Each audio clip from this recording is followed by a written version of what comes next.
우리 좌우로 앞뒤로 한 주간도 믿음으로 승리하십시다. 우리 인사하고 축복하십니다.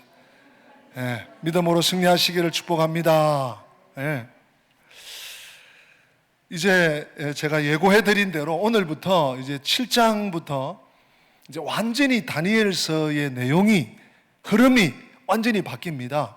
예. 그 다니엘이 본 환상, 예. 꿈, 오늘 꿈 얘기도 하는데요. 예.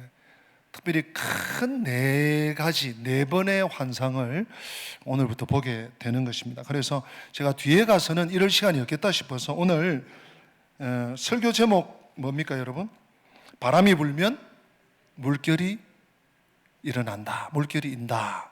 아주 시적인 표현으로 잡아봤는데 이건 이제 오늘 본문에 근거한 제목이고, 오늘 제 설교 노트에는 다니엘의 환상 개요 이렇게 한 페이지를 제가 준비했습니다. 이걸 PPT 띄울까 하다가 그냥 생략하고 우리 그 설교 요약 하시는 우리 성도님에게 드려서 이걸 좀 우리 목장, 남녀 목장에 나눠 드리도록 그렇게 할 텐데, 여러분들이 지금은 좀 귀를 활짝 열고 꼭 이것은 잘 좀 들으셔야지 12장까지 가는 동안에 어려움이 없습니다.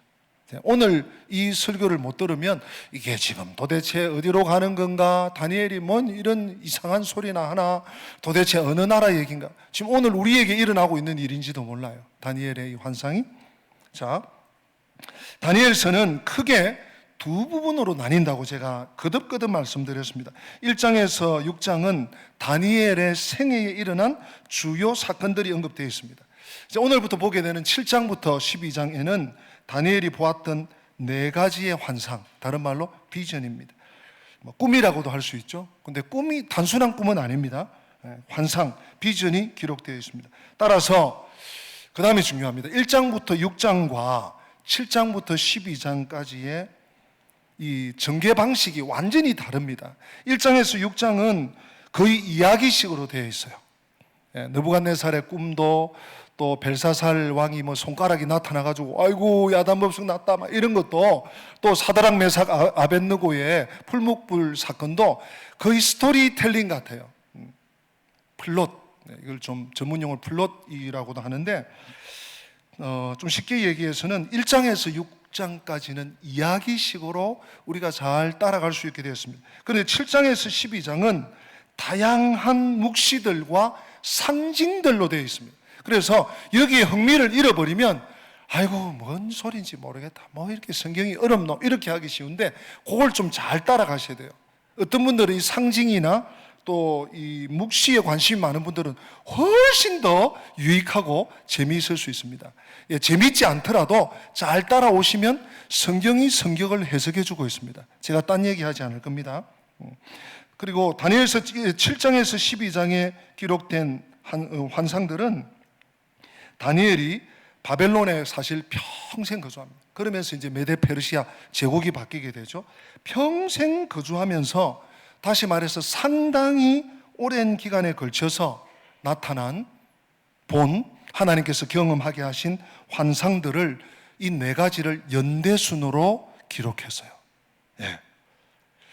이제 그게 이제 나오는데 7장, 오늘 우리가 보기 시작한 7장에는 다니엘이 본 첫 번째 환상이 기록되어 있는데 네 짐승과 작은 뿔에 관한 환상입니다. 이걸 저희들이 한 3주 내지 길면 4주를 다룰 테고요. 8장에는 두 번째 환상이 언급되어 있는데 이것은 그 사실은 첫 번째 환상과 연관이 됩니다. 두 번째 제국, 그리고 세 번째 제국에 대해서 아주 심도 있게 깊이 있게 다루는데 숫양과 숫염소와 그리고 7장에서 얘기한 작은 뿔을 더 자세히 클로즈업해서 환상을 봅니다. 요걸 한 두 번 정도 다룰 것 같아요.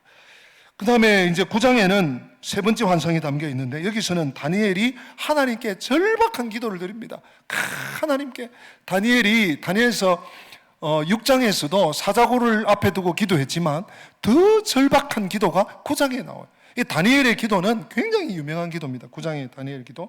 이 기도와 함께 기도를 드리고 하나님은 다니엘에게 응답하시는데 유명한 70일의 관한 계시, 환상을 하나님께서 주시면서 응답하세요. 그리고 마지막으로 10장에서 12장 다른 환상들은 한 장씩 되어 있는데 10장에서 12장은 석장이죠. 12장은 짧습니다만 10, 11, 12장에서 다니엘이 본 네 번째 환상은 다니엘이 수산성 히데겔 강가에서 받은 큰 전쟁에 관한 환상입니다.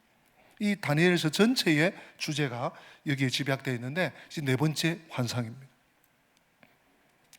오늘은 이제 7장을 열어갈 텐데 제가 조금 더 개요를 말씀드립니다. 이 다니엘서에 기록된 꿈은 비전, 또 계시, 환상 마찬가지입니다. 구속사적인 의미에서의 하나님의 계시예요. 여러분들이 다니엘이 꿈꿨다 이러니까 나도 뭔가 계신가 이러면 큰일 납니다. 사람이 꾸는 모든 꿈을 계시라고 하지 않습니다. 그냥 꿈이에요. 개꿈도 있고 생생한 꿈도 있고 아주 머리 아픈 꿈도 있고 모든 사람이 꾸는 모든 꿈이 계시가 아닙니다. 정경, 그러니까 신구약 66권이 완성된 이후로 하나님의 계시의 방편은 정경 66권밖에 없습니다. 오늘날 예언 스쿨, 선지자 스쿨, 꿈꿨다, 내가 계시를 봤다, 소위 신사도 운동 다 거짓말입니다. 신사도가 어디 있습니까, 성경에? 큰일 날 일이에요. 하나님 앞에 심판받을 일이에요. 그런 건 없습니다. 그리고 이 다니엘의 꿈, 비전은 개인의 삶이나 운명에 관한 개인적인 얘기가 아니에요. 그래서 이 7장부터 12장이 굉장히 의미심중합니다. 시대의 이야기고 세계 역사, 곧 국가의 흥망성쇠에 관한 공적인 환상, 공적인 비전이라는 것을 우리는 염두에 두어야 됩니다. 그래서 나하고는 상관이 없는 것처럼 생각하시면 안 돼요. 아무런 세계사, 헬라 나라가, 메데 페르시아 나라가 어떻게 됐고, 바벨론이 나하고 뭔 상관이 있고, 로마가 지금 몇천 년 전 얘기인데 그런 게 아니에요. 지금 역사의 흐름을 쭉쭉쭉쭉 짚어주는 거예요. 제가 보고 또 보고 하면서 다니엘서 7장, 오늘 이 다니엘의 꿈을 시작하면서 다니엘의 꿈이 얼마나 철저한가 하면 4단계로 준비가 됩니다. 여러분 오늘 7장 1절 다 같이 한번 읽어보십시다. 다니엘서 7장 1절 같이 읽습니다. 시작. 바벨론 벨사살 왕 원년에 다니엘이 그의 침상에서 꿈을 꾸며 머릿속으로 환상을 받고 그 꿈을 기록하며 그 일의 대략을 진술하니라. 아멘. 벌써 때가 언젠가인가 나와요.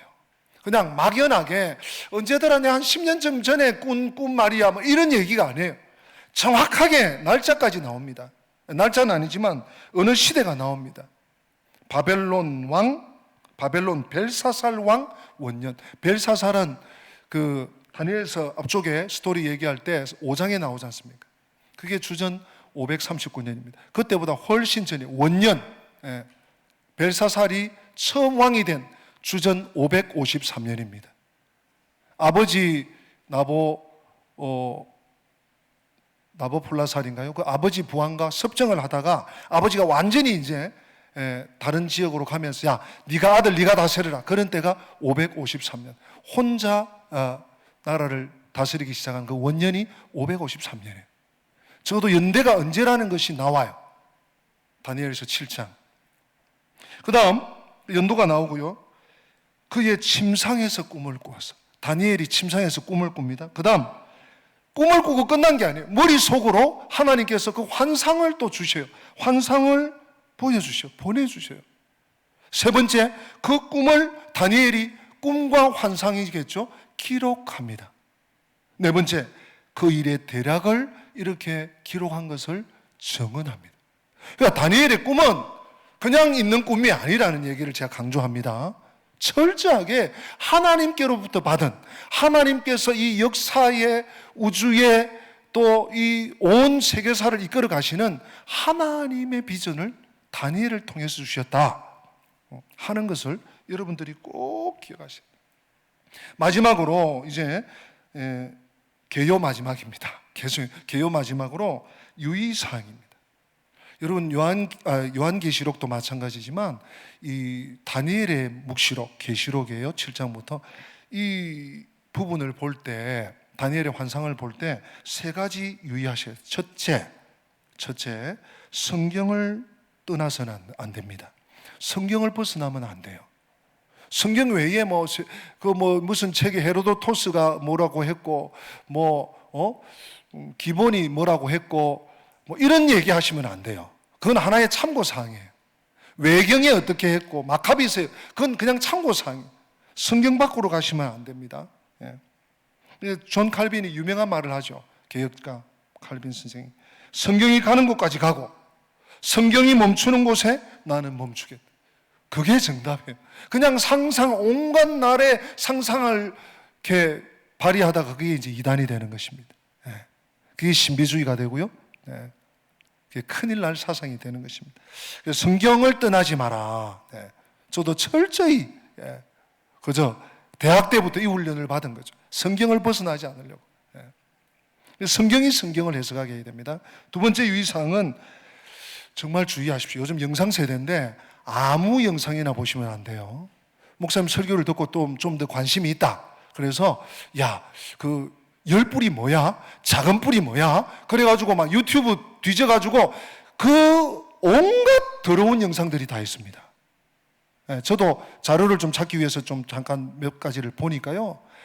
2단, 안식교 2단, 제일 많은 게 신천지, 별의 별 웃기는 그것도 뭐 성경하고 비교하면서 한다는 게, 거기다가 또 자유주의 자들의 이론, 가설, 그러니까 아무 영상이나 보시면 안 돼요.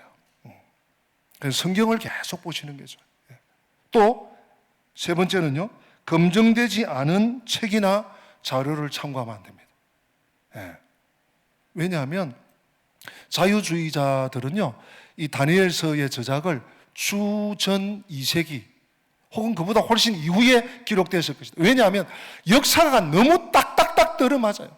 바벨론, 메데 페르시아, 헬라 그리스, 로마 통치, 그 이후 너무 딱 맞으니까 이거는 예언이 아니고, 선지자의 예언이 아니고 이거는 역사의 기록이다 이러면서 이 자유주의자들은요, 성경을 안 믿으니까, 하나님을 안 믿으니까 그렇게 갖다 붙여요.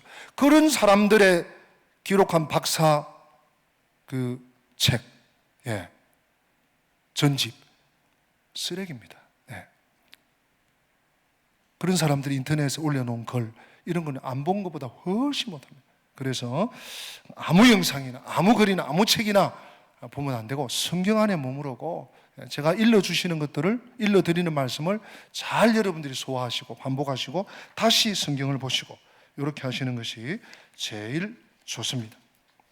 그래서 이제 다니엘서의 환상 개요를 제가 한 3가지 중요한 측면에서 말씀을 드렸습니다. 자, 오늘 본문으로 좀 들어가 보겠습니다. 오늘 간략하게 말씀을 좀 드려야 되겠는데 좀 다룰 내용이 많습니다. 우리 1절은 읽었고요. 2절 말씀 다 같이 한 번 더 읽겠습니다. 시작. 다니엘이 진술하여 이르되 내가 밤에 환상을 보았는데 하늘에 내 바람이 큰 바다로 몰려 불었다. 하늘에 내 바람이 불었는데 큰 바다로 몰려 불었다. 이 내 바람은 바람이 네 바람이 있다. 1바람, 2바람, 3바람, 4바람. 바람도 아니고 네 바람. 이것은 곧 동, 서, 남, 북 네 방향에서 불어오는 바람을 가리킨다는 기본적인 설명을 드립니다. 그리고 이 바다는요, 세상의 모든 나라와 민족을 의미합니다. 여러분 다니엘서 7장 17절로 잠깐 가보십시다. 7장 17절 같이 있습니다. 시작. 그 네 큰 짐승은 세상에 일어날 네 왕이라. 세상. 이제 이 바다에서 올라오는 짐승들이 네 왕, 네 나라를 지금 얘기하는 거예요. 그래서 이 바다는 세상의 모든 나라, 민족을 의미합니다. 요한계시록 13장 1절도 그것을 표시하고 있습니다. 특히 성경에서 바다는 하나님을 대항하는 세력을 상징합니다. 그리고 이 바람이 하늘의 내 바람이잖아요. 이 하늘은 동서남북 사방에서 바람을 불게 하신 분이 바로 하나님이시라는 거예요. 바람을 일으키시는 이가 하나님이시라는 것입니다. 그것을 시사합니다. 세상의 모든 일은 우연이 없습니다. 자연스럽게 발생하는 것처럼 보이지만 실상은 하나님의 통제와 지배 아래에 있어서 하나님이 주권적으로 허락하심으로 발생합니다. 모든 권력도 그렇습니다. 모든 권세도 그렇습니다. 아니 어떤 저 사람이 저런 사람이 권력을 잡고 하나님이 허용하신 거예요. 네. 이러한 하나님의 주권 사상은 다니엘서 전체를 통해서 흐르고 있습니다. 네. 자, 그럼 조금 더 구체적으로 봅시다. 하늘의 네 바람이 무엇인가?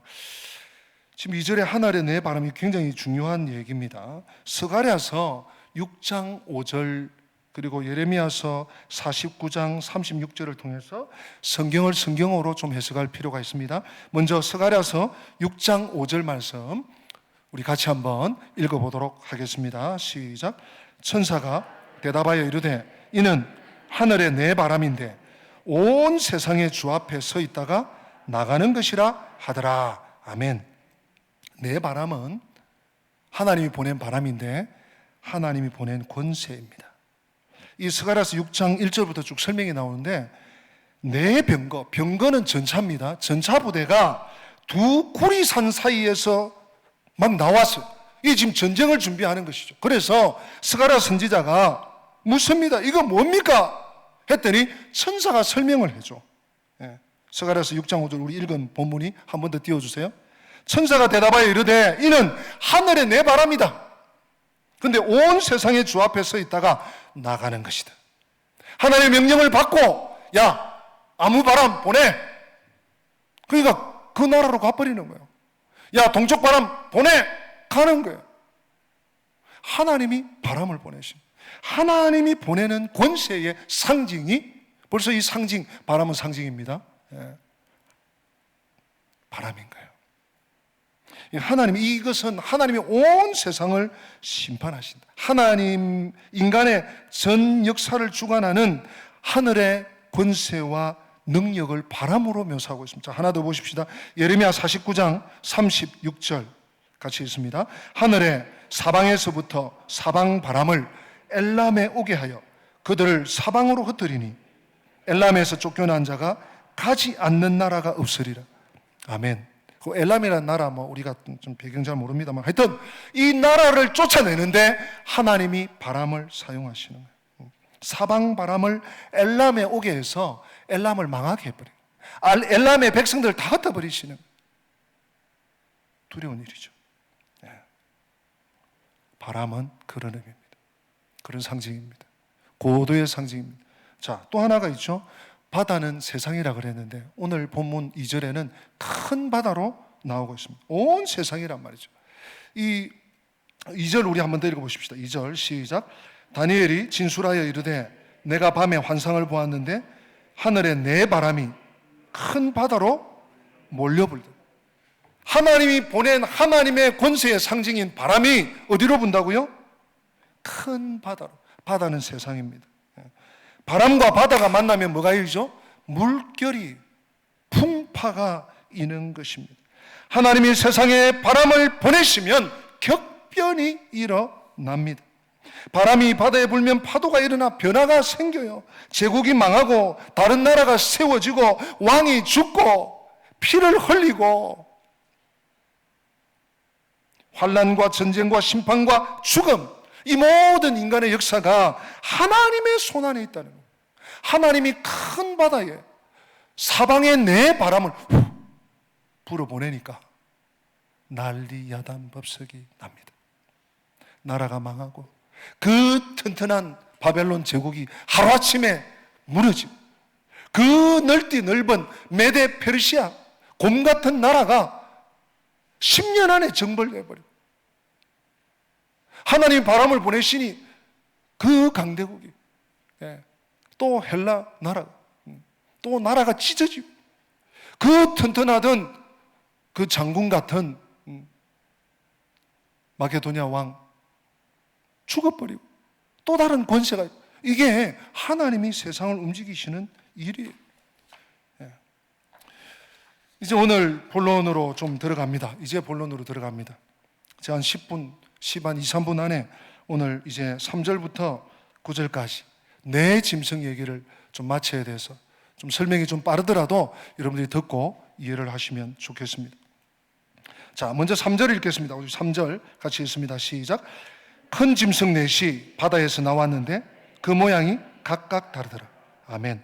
하늘에 내 바람을 하나님 보내시니까 큰 바다에 바람이 불어요. 그랬더니 큰 짐승 넷이 뭐 다 크다는 것으로 통일됩니다. 큰 짐승 넷이 나옵니다. 여기 짐승 넷이 등장한 것은 다니엘서 2장에 느부갓네살 왕이 꿈에 보았던 큰 신상의 네 부분과 연관이 됩니다. 제가 그림을 준비했다가 그냥 안 띄웁니다. 느부갓네살이 보았던 신상, 금나라, 은나라, 또 동나라, 철나라, 철과 흙이 섞인 발 보셨죠? 그것 생각하시면 됩니다. 네. 다니엘서 2장에서 큰 신상이 네 부분으로 되어 있는 것은 네 개의 나라를 상징했습니다. 오늘 이제 3절부터 나오는 네 짐승도 네 개의 나라를 상징합니다. 네 개의 나라 어디죠? 바벨론, 메데, 페르시아. 나중에 페르시아 한 나라로 되죠. 그 다음 헬라. 헬라는 그리스입니다. 제가 그리스라고 해도 헬라고, 헬라라고 해도 그리스예요. 네 번째가 로마. 자, 4절부터 이제 다니엘은 네 짐승을 차례차례 봅니다. 자, 우리 4절 여러분들 읽어주시기 바랍니다. 4절 시작. 첫째는 사자와 같은데 독수리의 날개가 있더니 내가 보는 중에 그 날개가 뽑혔고 또 땅에서 들려서 사람처럼 두 발로 서게 함을 받았으며 또 사람의 마음을 받았더라. 아멘. 자, 좀 해석을 하겠습니다. 첫 번째 짐승은 사자와 같은데 뭐가 있습니까? 그냥 사자가 아니야. 독수리의 날개를 가졌습니다. 사자는 지상에서 가장 강한 짐승입니다. 예, 밀림의 왕자라 그러죠. 독수리는 공중에서 가장 강하고 독수리가 한번 이게 발톱으로 잡으면 어지간히는 털치지를 못한다고 합니다. 그리고 얼마나 빠른지요. 얼마나 눈이 또 멀리 보는지요. 따라서 사자와 독수리의 조합은 최고의 강력함과 민첩함을 상징합니다. 어느 나라? 바벨론 나라. 그런데 오늘 이 4절 말씀에 그 날개가 뽑혔다. 이 사자의 날개가 독수리의 날개가 뽑히고요. 또 땅에서 들려서 또 사람처럼 두 발로 서게 함을 받았다. 사람의 마음을 받았다. 이런 것들은 다 뭘 의미하는가 하면 여러분 그 다니엘서 4장이죠. 느부갓네살이 어떻게 됩니까? 짐승처럼 들러 나가잖아요. 그 느부갓네살을 상징. 여러분 예레미야서 4장 7절, 49장 19절, 특별히 50장 17절에 보면 아수르 얘기도 하지만 바벨론이 정확하게 사자입니다. 또 느부갓네살이 사자예요. 성경이 성경을 해석합니다. 제 얘기가 아닙니다. 그러니까 느부갓네살이 교만해져 가지고 하나님께로부터 권세를 잃어버려. 그러니까 땅만 쳐다보는 거죠. 땅만 쳐다보다가 그가 하늘을 우러러 보았더니 하나님이 그를 복권시켜요. 그래서 사자가 발을 들고 이제 위를 보고 하늘을 보게 되는 것입니다. 다시 힘을 얻게 되는 것이죠. 하나님을 이제 의식하면서 살게 되는 것입니다. 이 바벨론, 특별히 느부갓네살을 상당히 상징하는 내용이 4절 말씀. 사실 그 나라는 왕이고요. 왕이 곧 짐이 곧 나라다. 그런 얘기가 있잖아요. 그렇습니다. 바벨론 나라예요. 자, 왜 이 네 짐승을 보여주셨는지는 제가 마지막에 설명해 드리겠습니다. 자, 이제 두 번째 짐승입니다. 두 번째 짐승은 5절입니다. 5절 말씀, 7장 5절 말씀은 우리 여자 성도님들 한번 읽어주시면 좋겠습니다. 시작.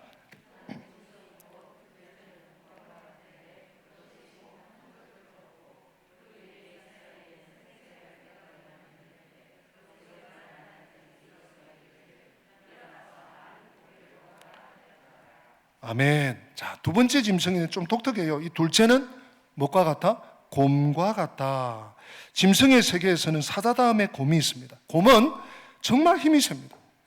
그리고 포악해요. 곰이 어슬렁어슬렁 다녀서 두 날 것 같이 엄청나게 빠르고요. 포악합니다. 무엇보다도 몸집이 굉장히 큽니다. 코끼리보다는 좀 작을지 몰라도, 기린보다는 좀 키가 작을지 몰라도 엄청나게 큽니다. 힘이 세면서 몸집이 큽니다.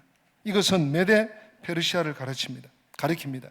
메대 바사는 바벨론보다 못하지만 힘과 포악함을 가진 큰 제국입니다. 특히 고미 몸집이 크다는 것은 페르시아 제국이 많은 나라를 정복해서 영토를 확장할 것을 얘기하는 것입니다. 상징하는 것입니다. 또 그것이 몸 한쪽을 들었다라고 표현했는데, 바사와 또 메대, 이 연합국인데 이 둘 중에 바사, 페르시아, 나중에 이제 페르시아로 통합하게 되는데 한쪽 나라가 더 큰 거예요. 힘의 균형이 바사로 가게 되는 것입니다. 더 컸다는 것이죠. 그리고 바사의 고레스 2세는 메데 파르시아를 페르시아로 이제 통합하게 됩니다. 그 다음에 좀 재미있는 표현이, 이 사이에 뭐가 있습니까? 새 갈빗대가 있어요. 이것을 가지고 또 구약학자들은 이 새 나라다, 새 나라. 리디아, 그 당시 강대국이었던 리디아, 바벨론, 이집트를 이 메데 페르시아가 잡아삼켜서, 그것도 해석이 될 수는 있는데, 그것보다는 여러분, 보통 짐승도 이렇게 먹을 때 한 마리 뜯고 또 두 마리, 그 다음 닭 뜯고 그 다음 오리 뜯고 돼지고기 먹고 이럴 텐데, 이걸 한꺼번에 물은 거예요. 우리 배고플 때 애들 뭘 주면 한꺼번에 막 이렇게 과일이야 빵이야 떡이야, 그런 아주 개걸스럽고 욕심천만한 모습을 그리고 있는 것입니다. 닥치는 대로 먹어치우는 습관, 닥치는 대로 나라들을 짓밟고 진멸하는 그런 모습을 그리고 있습니다. 그리고 이 5절 뒤쪽에 보면요, 그것에게 말하는 자들이 있어 이르기를, 이렇게 되죠. 이거 굉장히 중요한 표현인데요, 이것은 고멜 배후에서 뭔가 통제하는 세력, 존재가 있음을 시사합니다. 우리가 2절에서 하늘의 내 바람이라 그랬지 않습니까? 그 하늘이 나왔죠. 하늘에 계시는 하나님이십니다. 하나님은 천사들을 통하여 곰에게 말씀합니다. 뭐라고요? 일어나서 많은 고기를 먹어라. 여기서 고기는 나라들을 말하는 것이죠. 수많은 나라를 정복하라. 너 메데 페르시아야, 수많은 나라를 잡아먹어라. 하나님께서 허용하시는 거예요. 하나님이 페르시아 정복 전쟁의 주권자임을 이 말 속에, 이 말의 상징 속에 묻어놓고 있는 것입니다. 다시 말해서 세상의 흥망성쇠를 하나님이 지고 계시다는 사실을 드러냅니다. 하나님이 모든 일의 결정권자이십니다. 하나님의 허락과 뜻이 없으면 어떤 일도 일어나지 않는 줄 믿으시기를 바랍니다. 그러므로 성도들이여, 오늘 이 세상 돌아가는 것을 보면서 너무 두려워하지 마십시오. 너무 겁먹지 마십시오. 하나님이 통제하십니다. 하나님이 허용하셔야지 악인들도 마술을 뻗쳐요. 또 하나님은 거기에 대한 대안을 가지고 계십니다. 자, 두 번째 짐승 넘어가야 됩니다. 지금 6절에 세 번째 짐승이 나옵니다. 우리 6절은 다 같이 한번 읽어주시기 바랍니다. 6절 시작. 그 후에 내가 또 본즉 다른 짐승 곧 표범과 같은 것이 있는데 그 등에는 새의 날개 넷이 있고 그 짐승에게 또 머리 넷이 있으며 권세를 받았더라. 아멘. 이제 8장에서 또 이 셋째 짐승이 나오기 때문에 그때 조금 더 자세히 하도록 하고, 간단히 그래도 하겠습니다. 셋째 짐승은 뭡니까? 표범같이 생겼어요. 표범을 직접 보셨는지 모르겠어요. 저는 선교지 가서 망원경으로 한번 본 적이 있습니다. 잠자는 표범. 특히 이 표범인데, 표범이 얼마나 빠릅니까? 근데 그 등에 뭐가 있다고요? 날개 넷이 있습니다. 이 세 번째 짐승은 빠르기가 한이 없는데 날개를 달았어요. 이 네 번째 짐승은 그리스, 즉 헬라입니다.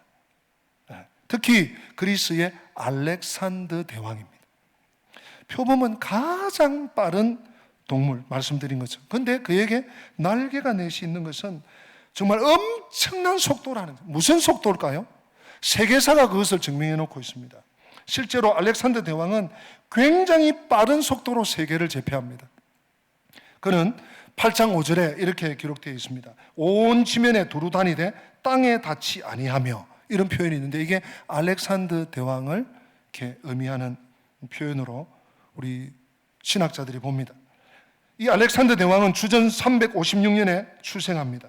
주전 336년에 마케도니아의 아버지 필립의 대권을 이어받게 되죠. 통치자가 됩니다. 주전 334년에 페르시아를 공격하기 시작해서 10년 안에 페르시아 제국을 접수합니다. 전체를 정복합니다. 그리고 이 짐승에게 머리 넷이 있다. 이게 또 참 기가 막힌 일입니다. 머리가 넷이 있다는 것은 머리는 통치자를 말하는 것입니다.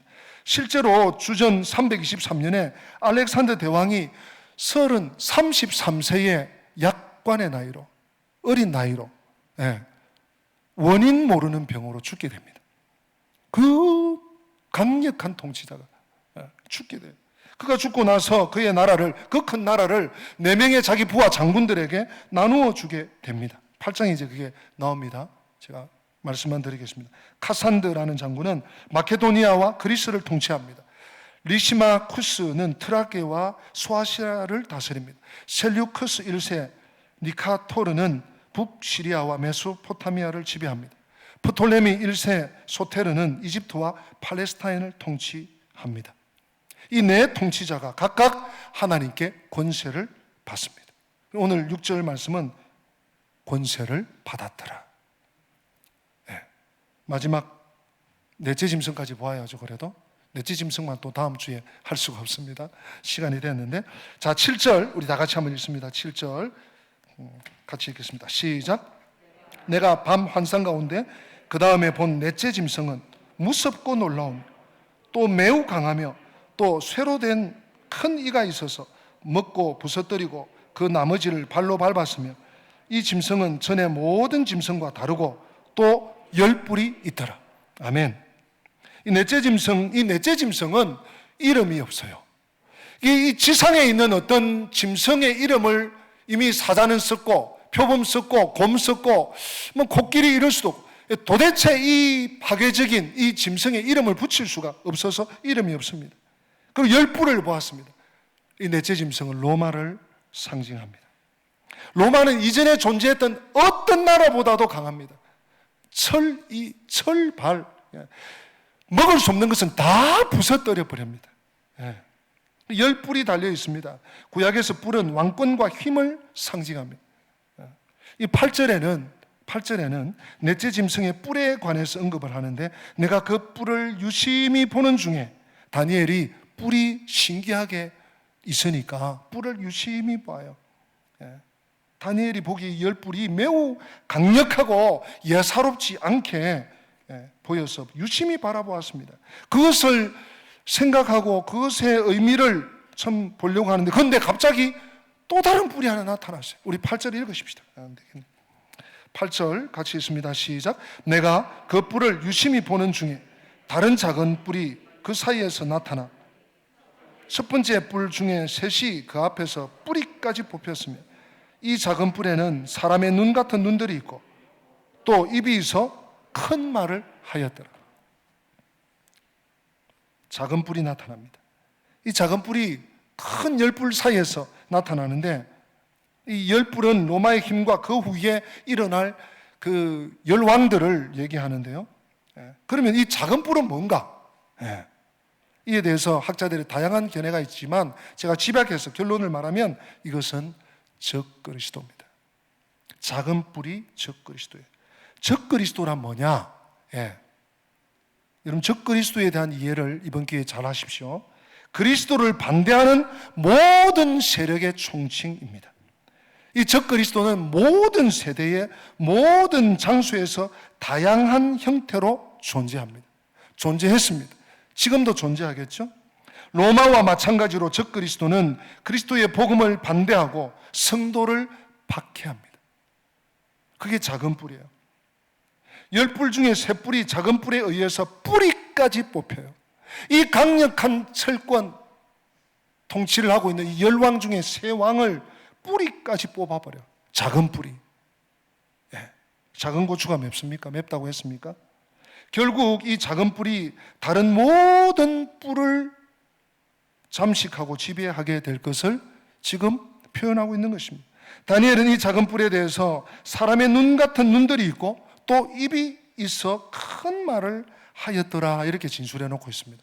여기서 눈은 지식과 지혜, 영민함, 이 적그리스도가 말입니다. 모르는 게 없어요. 엄청 박식합니다. 뭐 얘기하면 벌써 답 다 나오고요. 오늘 뭐 빅데이터 같은 걸까요? 모르는 게 없어요. 얼마나 영민한지 몰라요. 그리고 큰 말을 한다는 것은 그만한 말을 한다는 것입니다. 신성모독하는 말을 한다는 것입니다. 이 네 번째 나라를 제가 좀 요약하겠습니다. 넷째 짐승은 로마입니다. 넷째 짐승의 머리에 붙어있는 열뿔은 로마의 강력한 힘과 로마에서 비롯되는 세력들을 의미합니다. 작은 뿔이 나왔죠. 작은 뿔은 로마와 같은 성향을 가진 적 그리스도가 출현할 것을 시사합니다. 그 뿔 중에서, 열뿔 중에서 다시 작은 뿔이 나왔잖아요. 로마 나라에서 나왔습니다. 하지만 명심해야 할 것은 적 그리스도가 로마라는 국가에서 나오는 것이 아닙니다. 여기서 착각하시면 안 됩니다. 로마와 같이 그리스도를 대항하는 모든 세력을 총칭한다는 것입니다. 역사적으로 적 그리스도는 그런 의미에서 항상 존재했고 그 모양과 형태는 다양했습니다. 사랑하는 성도 여러분, 오늘의 결론을 제가 좀 내리겠습니다. 하늘의 네 바람, 하나님이 권세를 보냈어요. 어디에? 바다에. 온 세상에, 세상 나라들에. 그랬더니 네 큰 짐승이 나왔습니다. 네 제국이 나와서요. 바벨론, 메데 페르시아, 헬라 즉 그리스, 로마. 나라가 일어서고 망하고 하는 것이 하나님이 보낸 네 바람이 온 세상에 임하는 것이에요. 이건 무슨 얘기입니까? 제국의 흥망성쇠가 누구에게? 하나님께 있다는 것입니다. 하나님께서 바람을 보내시면 그 제국도, 그 나라도, 그 왕도, 그 권세도, 그 권력도 끝장난다는 것입니다. 하나님은 교만한 자에게 바람을 보내십니다. 하나님은요, 기다리다 때를 보고 계십니다. 지금 아무 변화가 없다고, 아무 어려움이 없다고 생각하시면 안 됩니다. 바람은 갑자기 불기도 합니다. 하나님이 일으키는 바람에 우리는 주의해야 합니다. 우리 마지막으로 로마서 11장 36절을 오늘 결론 말씀으로 읽고 우리 말씀을 마치겠습니다. 로마서 11장 36절 같이 읽습니다. 이는 만물이 주에게서 나오고 주로 말미암고 주에게로 돌아갑니다. 그에게 영광이 세세에 있을지어다. 아멘. 아멘. 로마서 11장 36절 말씀 마음에 잘 새기고 하나님으로부터 나왔어. 하나님으로 말미암아 결국 하나님께로 돌아가는 것이 온 세상, 온 이 세상의 역사고 세계사고 우리 개인의 인간사고 국가의 흥망성쇠라는 것을 기억하시고 하나님을 경외하는, 하나님을 두려워하는, 하나님 앞에 늘 받들어 서는 고람대오의 삶을 사는 우리 권속들 되시기를 축복합니다. 우리 다 함께 기립하겠습니다. 오늘 말씀을 마음에 새기면서 주께서 높은 보좌에 찬양하겠습니다.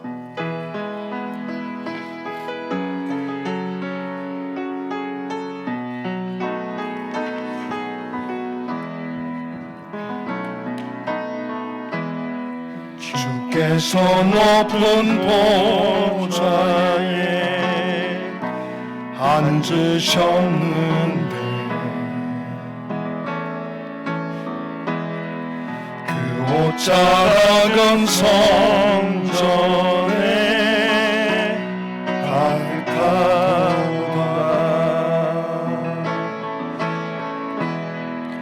천사들이 모여서 서로 찬양하여 외치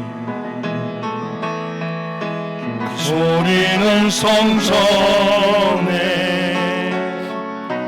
가득하도 거룩하다.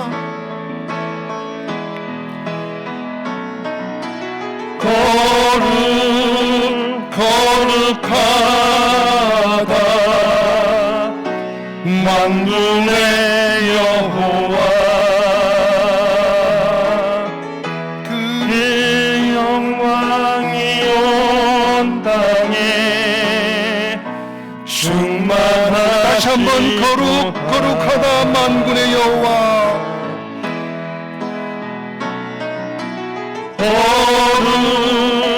거룩하다. 만군의 여호와 그 영광이 온 땅에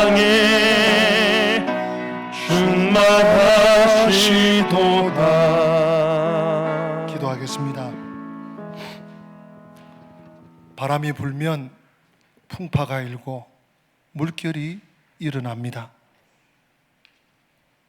바람 많은 인생, 할 일 많은 인생, 이 세상이, 이 세계가, 온 세상이 어디로 가는지 갈피를 잡지 못하는 시대를 우리가 살아가고 있습니다. 이러한 때에 하나님 아버지 다니엘을 통해서 주신 이 첫 번째 환상, 내 짐승 작은 뿔의 환상을 통해서 오늘 우리가 사는 이 세상이, 오고 온 이 세계의 역사가 어디로 왔고 어디서 왔고 어디로 가는지를 우리에게 분명히 밝히시는 주님, 거룩하신 하나님 앞에 만물의 찢기 같은 인생이 아무것도 아닌데 교만하고 거만하고 들떠서 마치 뭐라고 된 것처럼 살지 않도록 살아계신 하나님 앞에 늘 숨을 죽이면서 아버지 하나님 앞에 겸비하여 하나님의 음성에 귀 기울이는 복된 삶을 살게 하여 주시옵소서. 우리의 걸음을 인도하시고 통하여 주님 홀로 영광 거두어 주시옵소서. 주 예수 그리스도의 은혜와 하나님 우리 아버지의 변함없는 사랑과 성령님의 교통하심이, 하나님만이 왕이요 하나님만이 주인이요 하나님만이 만물의 모든 것임을 기억하고 주께 붙들려 주께 드려지는 삶을 살기 원하는 믿음의 권속들 머리머리 위에, 저들의 앞길 위에, 우리 교회 위에 지금부터 영원토록 함께 계실지어다. 아멘.